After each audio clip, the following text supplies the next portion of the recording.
নতুন এটা ভিডিও লৈ আপোনালোকক স্বাগতম জনাইছো। আজি ভিডিওটো আৰম্ভ কৰিছো 10:30 বাজিল।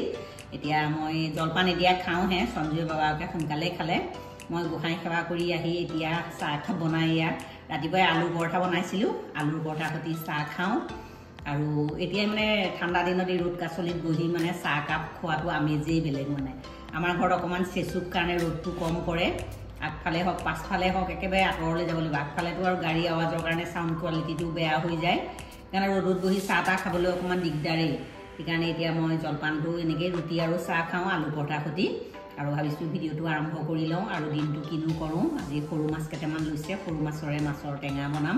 আৰুনো কিনো বনাওঁ কিনো কৰোঁ আপোনালোকৰ লগত প্ৰতিটো কথাই শ্বেয়াৰ কৰোঁ বুলি ভিডিঅ'টো আৰম্ভ কৰিছোঁ। ভিডিঅ'টো শেষলৈ চাব। ভিডিঅ'টো যদি ভাল পায় লাইক কমেণ্ট ছাবস্ক্ৰাইব কৰি দিব, মোক ছাপোৰ্ট কৰিব। এতিয়া মই খাই লওঁ। কমলা দুটাও ৰ'দত দি থৈছোঁ, অকণমান গৰম হ'লে। এতিয়া নতুন কমলা ওলাইছে, একেবাৰে খাবলৈ বহুত টেষ্ট হ'ব। সেইকাৰণে কমলাকেইটা গৰম হওক, দুপৰীয়া খাম আৰু ভিডিঅ'টো শেষলৈ চাব। এতিয়া মই খাই লওঁ। বাবাকে পাছফালে কাম কৰি আছে, তাকে গুড় চাহ খাই চাহ একাপ বনাই লৈ আহিছোঁ। আৰু ঔটেঙা এটা আছিলে, ঔটেঙাটো কাটিবলৈ দিওঁ। দা এখন ইয়াতে আছে, এই ঔটেঙাটো কাটি দিওঁ। খাই লওঁ তাকেতো খাই লওঁ, ঔটেঙাটো কাটি দিব। ময়ো চাহ এঢোকা খাই লওঁ। ইমান ধুনীয়াকৈ ৰ'দটো পৰিছে নহয়, ৰ'দত বহি ভালো লাগে চাহকণ খাই। হাতখন লেতেৰা কাৰণে হাতৰ ওপৰতে থৈ লৈছে গুড়টো। কি কাইদা! বজাৰৰ পৰা গুড় আনিছিলে, গুড়খিনি লেকেটা গুড়ৰ চাহ খাবলৈ বৰ ধুনীয়া লাগে। আৰু আজিকালি গুড়বিলাক চব ভেজাল, এই চেনি দি গুড় বনায়। গুড়বিলাক খোৱাতকৈ নোখোৱাই ভাল। আৰু এইখিনি কিন্তু গাঁৱলীয়া গুড়, একদম লেকেটা গুড়। এতিয়া চাহ একাপ খাই লওঁ ৰ'দতে বহি। আমাৰ মান ধনিয়াখিনি ইমান ধুনীয়াকৈ হৈছে। এইখিনিত পূৰা চাফা কৰি থাকে যে, একেবাৰে ধুনীয়াকৈ লহপহকৈ হৈছে। এইখিনি আজি পূৰা চাফা কৰিলে। আৰু এইখিনি মচন্দৰী বেলেগ এদিন খাম। আৰু জংঘলী লতাবিলাকে য'ত ত'ত মানে হেৰি কৰি ধৰিছে। আকৌ লতা চতা জংঘল হৈ থাকিলে সাপ চাপলৈ সিদিনাখন সাপ এডাল ভিতৰত সোমাইছিলে, ভয়েই লাগে। সেইকাৰণে চাফা চিকুণ কৰি নাথাকিলে, আৰু মানুহ আজিকালি বিশেষকৈ পাবলৈ নাই। সেইকাৰণে নিজৰ ঘৰৰ কামকেইটা নিজে কৰি থাকিলে দেহাটোও ভাল হৈ থাকে। মই এওঁ খুচুৰ খাচৰা কৰিয়েই থাকে আৰু আগফালে পাছফালে সেনেকৈ ব্যস্ত হৈ থাকে। আৰু এইখিনি ব্ৰাহ্মী শাক আছিলে, গোটেই বৰষুণে মাৰি পেলালে। আৰু চেচুকীয়াও এতিয়া বালি চালি এনেকৈ দি দিলে উঠিবগৈ। এইখিনি লাই জাবৰি শাকটো চবেই খাব লাগে, এইটো ভাল। দুডাল এডাল আছে, লাই জাবৰিটো খাব লাগে। এতিয়া বাৰী চুকত ঔষধি গুণৰ গছ বন ঢেৰ আছে। আমিতো মাজে মাজে ভিডিঅ'ত সদায় দেখুৱাটো সম্ভৱো নহয়। ৰাতিপুৱা উঠিয়েই কেতিয়াবা মধুৰিআমৰ কোঁহ খাওঁ, পেটটো অকণমান অসুবিধা হৈ থাকিলে। মধুৰিআমৰ কোঁহ, লাই জাবৰি, আকৌ এই ভেদাইলতাৰ আগ কেইটামান পিচি কেতিয়াবা খাওঁ, আকৌ লাই জাবৰি পিচি কেতিয়াবা খাওঁ। এনেকৈ খায়েই থাকোঁ। সেইকাৰণে ঘৰতে এই ঔষধি গুণৰ গছবিলাক থাকিলে ধুনীয়াকৈ চাফা চিকুণকৈ থৈ দিব লাগে। মানে ঘৰতেই দৰকাৰ হয়, ল'ৰা ছোৱালী থকা ঘৰত বা নিজকে খাবলৈ হ'লেও। কেতিয়াবা ধৰক সৰু পোৱালি থকা ঘৰ, আনাৰসৰ কোঁহটো খোৱালেও ভাল। আনাৰসৰ কোঁহটো 3টা যদি পাতটো ছিঙি 1 ইঞ্চিকৈ তলৰটো পাতটো কাটি পেলাই ৰাতিপুৱা খালী পেটত যদি সৰু ল'ৰা ছোৱালীক খোৱা হয়, সপ্তাহত এদিন বা এদিনমান খোৱালেই হয়। পেলু চেলুৰ কাৰণেও ভাল। সেইকাৰণে মই তেনেকৈ আগতে ইহঁতক খুৱাওঁৱেই। সেইকাৰণে ইমান পেলু চেলুৰ আজিকালি ইমান এটা হেৰি সৰুৰ পৰা ইমান দিগদাৰ নিদিলে সিহঁতৰ। এইবিলাক ঘৰুৱা গছ বনৰ হেৰিবিলাকেই বেছিভাগেই খোৱা হয়। টেঙা দিলে তৰকাৰীটো মই খাওঁ, আৰু কিন্তু ঔটেঙাটো খচি মেলি নাখাওঁ। আৰু মোৰ অকণমান টেঙাটো খালে অপকাৰ কৰে। তৰকাৰীটো খাওঁ, খচি মেলি টেঙাটো তেনেকৈ নাখাওঁ। আৰু সেইকাৰণে বাবাকে কৈ আছে কমাই দিবা, মইহে খাম টেঙা। সঞ্জয়টো অকণমান মাংসই বনাই দিম, তাৰ একদম পূৰা চৰ্দি লাগিছে। চাহকণ খালোঁ আৰু এতিয়া লাহেকৈ যাওঁ, ভাতত লাগোঁগৈ। মাছখিনি এয়া ধুই পখালি ল'লোঁ। আৰু চিকেন অকণমান যোৱাকালিয়ে অনা আছিলে, সেইখিনিও ধুই পখালি ধুনীয়াকৈ ল'লোঁ। এতিয়া পিঁয়াজ, নহৰু, আদা, আলু পিঁয়াজখিনি গুচাই মেলি এইখিনি ৰেডি কৰি লওঁ। তাৰপিছত ৰেচিপিকেইটা আৰম্ভ কৰিম। ভিডিঅ'টো শেষলৈ চাব।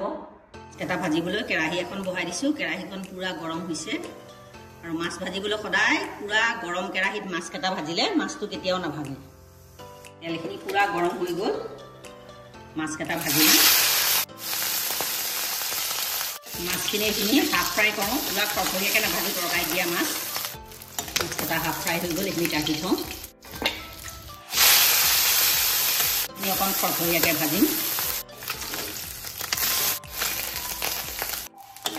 কেটা ৰঙচুৱাকৈ ভাজি দিলোঁ কাঢ়ি থওঁ মাছ ভজা তেলতে আৰু অকণমান মিঠাতেল দি দিওঁ তেলখিনি গৰম হৈ গ'ল মেথি আৰু কালজিৰা কেইটামান ফুটাই দিছোঁ আলু কেইডোখৰমান দি দিছোঁ আদা নহৰু অকণমান থেতালি দি দিছোঁ জোখ অনুযায়ী হালধি জোখ অনুযায়ী নিমখ দিছোঁ আৰু ইয়াত বেলেগ মছলা নিদিওঁ মই আলুখিনি অকণমান সিজি লওক নহ'লে লগে লগে ঔটেঙাটো দিলে আলুটো তেতিয়া গলিয়ন হৈ নাযায় সেইকাৰণে আলু কেইডোখৰ অকণমান সময় মই দৰকাৰ পৰিলে পানী অকণ ছটিয়াই এইখিনি ভাজি লওঁ ঢাকনাখন মাৰি দিছোঁ আগফালে ইফালে পিৰালি কাণত পনুনুৱা কেইডালমান হৈ আছে তাকে আলুখিনি সিজে মানে পনুনুৱা কেইডালমান বুটলি লৈ যাওঁ এয়া দেখিছেনে একে পিৰালি কাণত ধুনীয়াকৈ পনুনুৱা গজি আছে তাৰে কি ছিঙি লওঁ কেইডালমান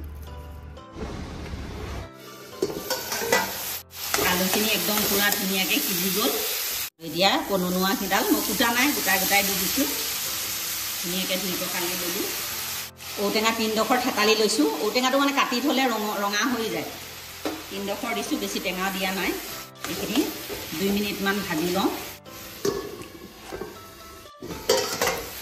শাককেইডালো ভাজ খাই গৈছে আৰু ঔটেঙাটো অকণমান ভাজ খাই গৈছে জোখ অনুযায়ী গৰম পানী দি দিছোঁ পানীটো অকণ বেছিকৈ দিছোঁ টেঙা তৰকাৰী অকণমান জলটো বেছি হ'লে খাই ভাল লাগে আৰু এইখিনি মিডিয়াম ফ্লেমত কমেও মই 15-20 মিনিট পূৰা উতলিবলৈ দিম ঢাকনাখন লগাই দিম তৰকাৰীখিনি উতলি থকা মোৰ পূৰা 10 মিনিটমান হৈ গ'ল মাছকেইটা দিছোঁ মাছকেইটা মোৰ ভাঙোন মাছ 6-7 মিনিটমান উতলিলে মোৰ মাছৰ টেঙা ৰেডি হৈ যাব ঢাকনাখন মাৰি দিছোঁ মাছৰ টেঙা মোৰ পূৰা ৰেডি শেষত ধনিয়া পাত অকণমান দি দিছোঁ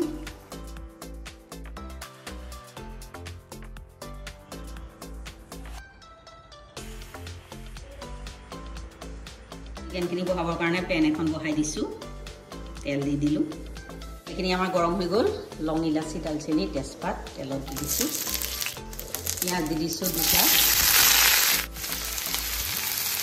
পিঁয়াজখিনি আমাৰ অকণমান ৰঙচুৱা হৈ ধৰিছে এয়া আদা নহৰু জালুকখিনি দি দিছোঁ পিঁয়াজৰ লগত ভাজি লওঁ আদা নহৰুখিনিও ধুনীয়াকৈ ভাজ খাই গ'ল এতিয়া চিকেনকণ আৰু আলু কেইডোখৰ দি দিছোঁ অনুযায়ী হালধি দিছোঁ জোখ অনুযায়ী নিমখ সৰু চামুচৰ জিৰা আধা চামুচ ধনিয়া গুড়া 1 চামুচ কাশ্মীৰী ৰেড চিলি আধা চামুচ এইখিনি 10 মিনিটমান মই ধুনীয়াকৈ মিডিয়াম ফ্লেমত ফ্ৰাই কৰি লওঁ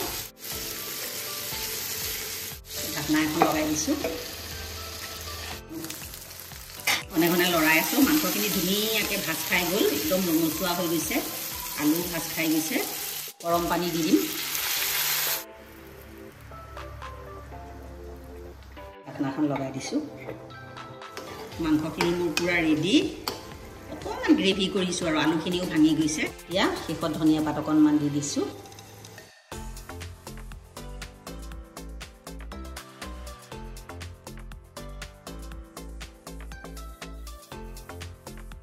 পাতত দিবলৈ কলপাত কাটিলে ভাত খাবলৈও হ'ব এইখিলা হ'লেই হৈ যাব মাছ মান ধনিয়া পাত নিবলৈ পাহৰিলোঁ অথনি বাৰী চুকলৈ আহিছিলোঁ নিবলৈ পাহৰিলোঁ মান ধনিয়া পাত 2 খিলা লৈছোঁ আদা পাত হ'লেই হ'ব এয়া ধুই পখালি লওঁ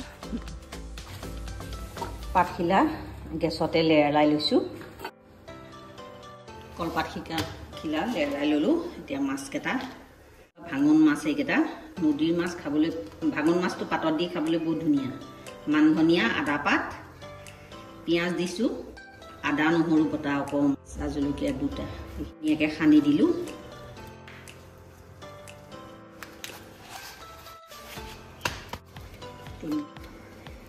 পাতত দিয়া মাছৰ মূৰাটো ৰেডি বেঙেনা 2টাও মিঠাতেল অকণ সানি অকণমান কটাৰীৰে আগ দি দিলোঁ তেতিয়া আগ দি দিলে মানে ফাটি নাযায় আৰু এতিয়া জুই আছে যেতিয়া এইখিনি জুইলে যাওঁ বলক আমাৰ এইখন ঢেঁকী ঘৰৰ চৌকাৰ জুহাল গৰম পানী গা ধোৱা গৰম পানী কৰোঁ এইকেইদিন মানে হৈছে মানে জুই ধৰা ইয়াত এতিয়া গলগলীয়া অঙঠা হৈ আছে তাতে মাছৰ নুৰাটো আৰু বেঙেনা 2টা সুমুৱাই দিলোঁ বেঙেনা 2টা পটককৈ সিজিব কিন্তু মাছৰ নুৰাটো দুবাৰমান লুটিয়াব লাগিব আৰু একদম গলগলীয়া অঙঠা হৈ আছে অঙঠাখিনি ওপৰত দিলে বেছি সময় নালাগে আৰু বিশেষকৈ এতিয়া ঠাণ্ডা দিনত এই পোৰা বস্তুবিলাক খাই বৰ ভাল লাগে আমাৰ এওঁ মানে এইবিলাক পোৰা ধৰা খাই খুব ভাল পায় মাছৰ নুৰাটো নিওঁ পাতত দিয়া মাছৰ নুৰা ৰেডি নুৰাটোৰ পৰা মাছখিনি উলিয়াই চাফা কৰি লওঁ লৈ পেলাই আৰু ইয়াত কেঁচা মিঠাতেল আৰু নিমখ অকণমান দিলে পাতত দিয়া মাছটো একদম খাব পৰা হৈয়ে যাব লাই শাক কেইডালমান ভাজিবৰ কাৰণে কেৰাহীখনত তেল দি দিছোঁ তেলখিনি গৰম হৈ গৈছে থেতেলিয়াই লোৱা নহৰু দুফুটামান দি দিলোঁ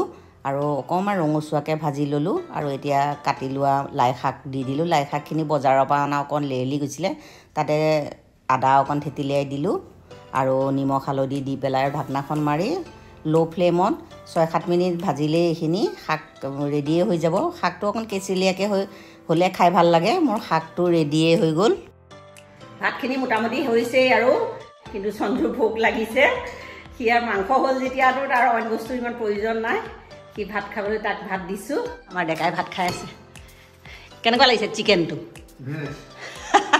এই ভজা মাছ অকণো খোৱা মাছৰ টেঙা অকণো খোৱা খাই থাকা তাক এতিয়া দি দিছোঁ আমি অকণ বাবাক গা ধুই আছে বাবাক আহিলে দুইটাই বহি খাম আৰু পোৰা বেঙেনাটো বাকলিটো গুচাই মেলি আৰু ইফালে পিঁয়াজ আৰু ধনিয়া পাত জলকীয়া নিমখ তেল দি সানিম আৰু এনেকৈ সানি মানে জলকীয়াটো অকণ ভৰাই দিব লাগে খাই বহুত ভাল লাগে আৰু তিয়ঁহটো কাটি লৈছোঁ চিটিয়াই লৈছোঁ এনেকৈ টুকুৰা টুকুৰ কৰিও তিয়ঁহ খাই বহুত ভাল লাগে এতিয়া আমি ভাত খাই লওঁ আজি একদম চিম্পুলকৈ থলুৱা এসাঁজ মাছৰ টেঙাটো ধুনীয়া আছে ন টেঙাটো চেকচেকীয়াও হোৱা নাই ধুনীয়া হৈছে বাবাকে চিকেন নাখায় মইহে গৈছোঁ পুঠি মাছকেইটা মচমচীয়াকৈ ভাজিছোঁ যে একেবাৰে বৰ টেষ্টি হৈছে এতিয়া ভাতকেইটা খাই লওঁ তাৰপৰা আপোনালোকে লগ পাই আছোঁ ভাত পানী খাই অকণ ফ্ৰেছ হৈ ল'লোঁ হৈ পেলাই আৰু ওপৰত আহি কাপোৰ কেইটামানো সামৰিবলৈ আহিছোঁ আৰু অকণমান ৰ'দত বহিলোঁ আৰু ঠাণ্ডা ঠাণ্ডা লাগি আহিলেই আৰু বেলি যাব হ'লেই আৰু এতিয়া কাপোৰকেইটা সামৰি যাওঁ তললৈ আৰু আজিৰ এই ভিডিঅ'টো ইয়াতে সামৰোঁ আজি যদি এই ভিডিঅ'টো ভাল পায় লাইক কমেণ্ট ছাবস্ক্ৰাইব কৰি দিব আকৌ এটা নতুন ভিডিঅ' লৈ আপোনালোকৰ ওচৰলৈ আহিম আজিলৈ আহোঁ ধন্যবাদ